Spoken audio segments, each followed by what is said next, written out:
हरियाणा के एक गांव में हुई एक ऐसी घटना जिसने सबको हिला कर रख दिया था। लगभग 40 से 50 साल पहले हरियाणा के भटगांव, जो सोनीपत के पास स्थित है, में एक ऐसी असाधारण घटना घटी जिसने गांव वालों को हैरान कर दिया। एक ऐसी घटना जो सबसे संदेहपूर्ण दिमागों को भी सोचने पर मजबूर कर दे।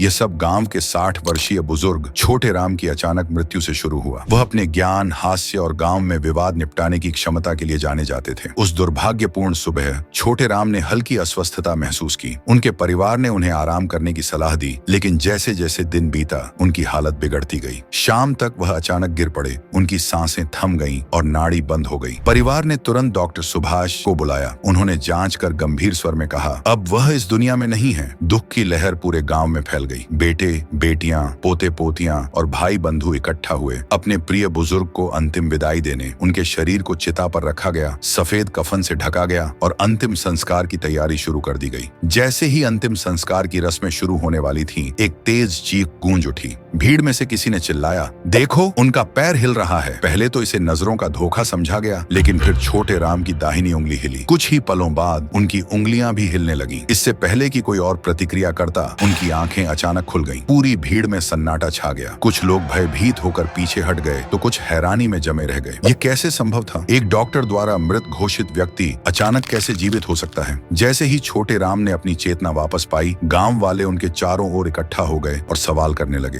किसी ने पूछा, आप कहाँ थे? आपके साथ क्या हुआ? गहरी सांस लेते हुए छोटे राम ने अपनी भयावह परलोक यात्रा सुनाई। जब मैं मरा तो मैंने महसूस किया कि मेरी आत्मा ऊपर उठ रही थी। ऐसा लगा जैसे मुझे अदृश्य शक्तियां किसी अंतहीन प्रकाश सुरंग से खींच रही थीं। इससे पहले कि मैं कुछ समझ पाता, मैंने खुद को एक अलग स्थान पर पाया। वहां मेरे पैरों के नीचे बादल थे और चारों ओर स्वर्णिम आभा थी। मेरे सामने एक लंबी सफेद दाढ़ी वाला एक विशाल बूढ़ा साधु खड़ा था, जिसने लहराते वस्त्र पहने थे। उसके हाथ में एक बहुत बड़ी चमड़े की जिल्द वाली प्राचीन किताब थी। उसके चारों ओर कुछ अजीब आकृतियां थीं, ऐसी हस्तियां जो मैंने कभी नहीं देखी थीं। बूढ़े साधु ने किताब के पन्ने पलटे, ध्यानपूर्वक नामों को देखा और अचानक उसका चेहरा गंभीर हो गया। उसने कहा, यह गलत आदमी है। हमने गलत छोटे राम को उठा लिया। मैं कुछ समझ पाता, इससे पहले ही उन अज्ञात आकृतियों में हलचल मच गई। फिर अचानक मुझे किसी ने जोर से धक्का दिया और मैं गिरने लगा। गिरता गया जब तक कि मैं वापस यहाँ नहीं आ गया। गांव में एक अजीब चुप्पी छा गई। कुछ डर से कांपने लगे तो कुछ कानाफूसी करने लगे। लेकिन सबसे अधिक चौंकाने वाली बात यह थी कि उसी दिन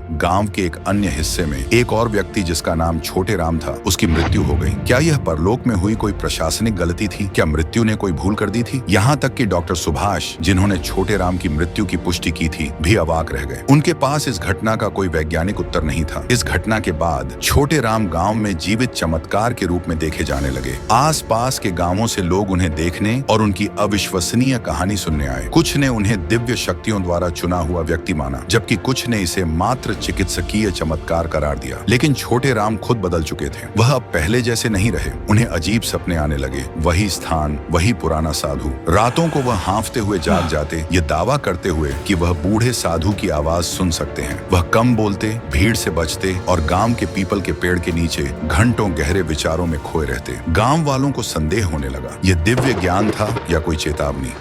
3 महीने बाद छोटे राम अपने खाट पर बैठे थे। उन्होंने अपने बड़े बेटे को बुलाया और सिर्फ इतना कहा, समय आ गया है। कोई नहीं समझ पाया कि उनका क्या मतलब था। उन्होंने गहरी सांस ली, लेट गए और अपनी आंखें मूंद ली, और इस बार वह नहीं जागे। छोटे राम के अंतिम निधन के बाद गांव वालों के मन में और भी अधिक सवाल उठने लगे। क्या मृत्यु उन्हें 3 महीने बाद वापस लेने आई थी? क्या यह भाग्य का सुधार था, या छोटे राम को एक अस्थायी दूसरा अवसर मिला था? क्या उस परलोक के बूढ़े साधु को पता था कि यह अवश्यंभावी था? कुछ ने इसे चमत्कार कहा, कुछ ने दैवीय हस्तक्षेप की चर्चा की, लेकिन एक बात निश्चित थी, यह कोई साधारण घटना नहीं थी। आज भी भटगाम गांव के बुजुर्ग छोटे राम, वह व्यक्ति जो मृत्यु से लौट आया था, की कहानी सुनाते हैं।